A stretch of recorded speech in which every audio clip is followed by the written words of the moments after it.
नमस्कार दोस्तों, मैं हूं शिव और आप देख रहे हैं नाउ इंडिया। बीजेपी को बहुत बड़ा झटका लगा है। झटका ऐसा जिसे बीजेपी न याद रखना चाहेगी और न ही वो भूल पाएगी। और झटका उस वक्त लगा है जब पंजाब और उत्तर प्रदेश विधानसभा चुनावों की जो वक्त है वो करीब 1 साल रह गया है। तो ऐसे में बीजेपी को झटका लगना कई सवाल खड़े कर रहे हैं। सवाल ये कि क्या बीजेपी जो 3 नए कृषि कानून हैं उन्हें वापस लेने पर विचार कर सकती है, या जो किसान आंदोलन है और जो नए 3 कृषि कानून हैं उसको लेकर बीजेपी का जो स्टैंड रहा है, बीजेपी की जो रणनीति रही है उस पर बदलाव कर सकती है। क्योंकि ये झटका वाकई किसान आंदोलन की वजह से लगा है। जी, हम बात कर रहे हैं पंजाब निकाय चुनाव की। पंजाब निकाय चुनाव में बीजेपी को बड़ी हार का मुंह देखना पड़ा है और हार बड़ी है। कई जगह तो क्लीन स्वीप हो गई है बीजेपी। तो जो सबसे बड़ा फायदा हुआ है कांग्रेस को। कांग्रेस ने बड़ी जीत दर्ज की है। एक तरीके से आप कह सकते हैं कि ऐतिहासिक जीत दर्ज कर दी है। लेकिन जो आम आदमी पार्टी है उसने तो शुरू में उस आप भले बार बार कहती रही हो वो किसानों के साथ है, किसान आंदोलन के साथ है, लेकिन वो उतना बढ़िया प्रदर्शन नहीं कर पाई जितनी उसकी अपेक्षा थी। और वहीं बीजेपी की सहयोगी रही शिरोमणि अकाली दल भी जूझती नजर आई। जो परफॉर्मेंस किया है उसने भी ठीक ठाक, कह सकते हैं कि ठीक ठाक प्रदर्शन किया है। तो आइए एक नज़र डाल लेते हैं जो है आंकड़ों पर कि किसने कहां बाजी मारी और कितना बड़ा फर्क है। और बीजेपी का जो हार का आंकड़ा है वो किस तरीके से है। आप इन आंकड़ों को देखिए और एक बार से अनुमान लगाइए कि जो आंदोलन है, आंदोलन की वजह से बीजेपी कितना प्रभावित हुई है। बता दें कि 14 फरवरी को 117 स्थानीय निकायों के लिए वोटिंग हुई थी। इनमें 8 नगर निगम शामिल हैं, जबकि 109 नगर पालिका परिषद और नगर पंचायतें हैं।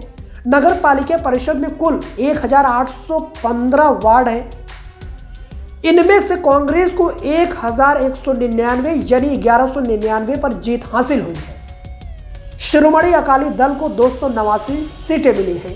आम आदमी पार्टी को 57 सीटें मिली हैं, जबकि बीजेपी को 38 सीटों पर जीत मिली है।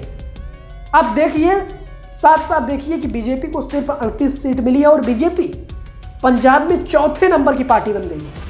कभी वो सत्ता में थी लेकिन आज वो 4थे नंबर की पार्टी बन गई है। अब बड़ी बात कि जो नगर निकाय के चुनाव होते हैं ये शहर के होते हैं और कहा जाता है कि शहर में जो है बीजेपी की अच्छी पकड़ है और ये हार जो है ये शहरों की है। तो सोचिए, जब शहरों में ये बीजेपी का हाल है तो गांव में क्या हाल होगा। तो ये तो बात हुई नगर पालिका परिषद की। अब एक नज़र डाल लेते हैं नगर निगम के चुनावों की। नगर निगम चुनाव की बात करें तो 8 नगर निगम हैं। तो 8 नगर निगम में जो है अबोहर, भटिंडा, कपूरथला, होशियारपुर, पठानकोट, मोगा, बटाला और मोहाली, ये 8 नगर निगम हैं, जिसमें मोहाली को छोड़कर कांग्रेस ने क्लीन स्वीप कर दिया है। बता दें कि नगर निगम में कुल 350 सीटें हैं, जिसमें कांग्रेस ने 281 सीटों पर कब्जा किया है, जबकि शिरोमणि अकाली दल के खाते में महज 33 सीटें आई हैं। बीजेपी की सहयोगी है जिसका खामियाजा उसे भुगतना पड़ रहा है। लोगों में जो है शिरोमणि अकाली दल को लेकर भी वो विश्वास नहीं रहा जो पहले था। बता दें कि बीजेपी की सहयोगी रही और बीजेपी और अकाली दल सत्ता में रहे थे दोनों मिलकर। वहीं आम आदमी पार्टी की बात करें तो 9 सीटें उसके खाते में हैं, जबकि बीजेपी को महज 20 सीटें मिली हैं।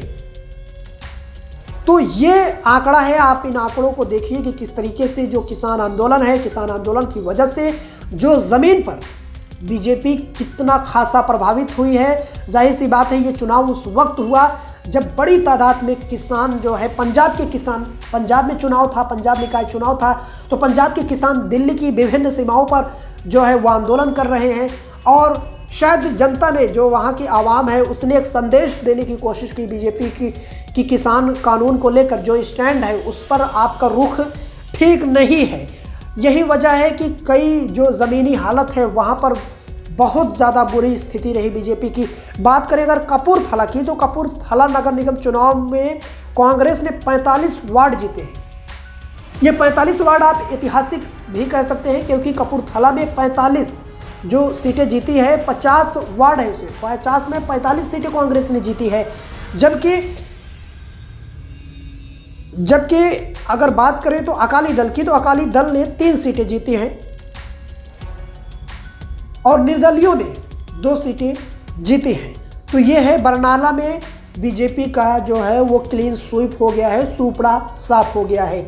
तो जगह जगह वही फिल्म अभिनेता से नेता बने सनी देओल, संसदीय क्षेत्र है उनका गुरदासपुर में वो सांसद हैं, बावजूद इसके वो एक हार जो है, बड़ी हार नहीं रोक पाए। और यहाँ पर बड़ी बात की सांसद हैं और बीजेपी के सांसद हैं सनी देओल, लेकिन हार नहीं रोक पाए और यहाँ से सूपड़ा साफ हो गया। पूरी तरीके से बुरी हार मिली है।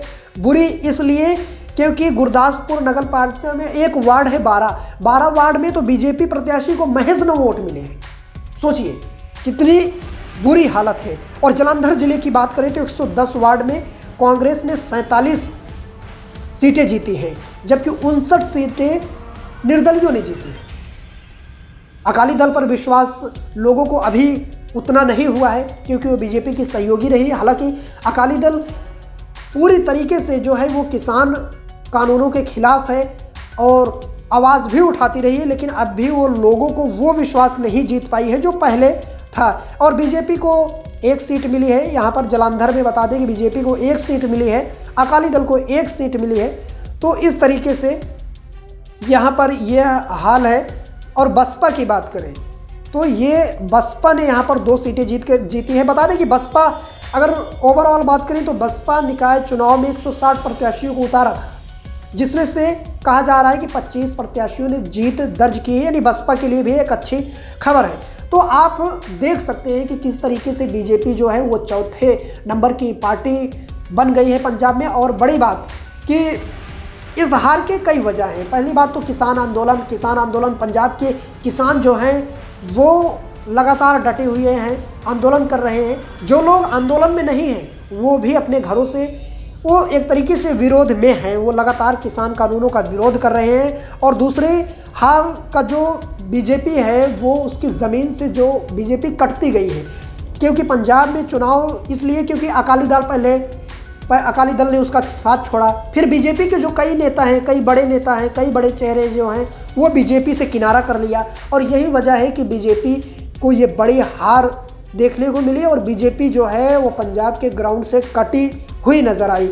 और जो बड़े नेता हैं, आपको बताया ही कि वो बड़े नेता चुनाव से पहले ही पार्टी छोड़ दी। और जो सबसे बड़ी वजह है कि बीजेपी को प्रत्याशी ही नहीं मिले, चुनाव मैदान में उतारने के लिए प्रत्याशी ही नहीं मिले। यही वजह है कि आधे से कम सीटों पर बीजेपी ने अपने प्रत्याशी उतारे और यह हार का मुंह देखना पड़ा। और जो पंचायतें होनी थी, जो जनसभाएं होनी थी, उसे भी लोगों ने नहीं किया। जगह जगह विरोध हुए बीजेपी के खिलाफ। तो आप देख सकते हैं कि किस तरीके से बीजेपी को नुकसान हुआ है किसान आंदोलन को लेकर। ऐसे में ये सवाल उठने लगा है कि क्या बीजेपी अब कृषि कानूनों को लेकर अपना स्टैंड बदलेगी या जो रणनीति है उस पर वो विचार करेगी या क्या करेगी, ये आने वाला वक्त बताएगा। लेकिन इन सब के बीच जो कांग्रेस को सबसे बड़ा फायदा हुआ है, कांग्रेस जो किसान आंदोलन को लेकर कांग्रेस को सबसे बड़ा फायदा हुआ है। और यही वजह है कि आज पंजाब में कांग्रेस बल्ले बल्ले कर रही है।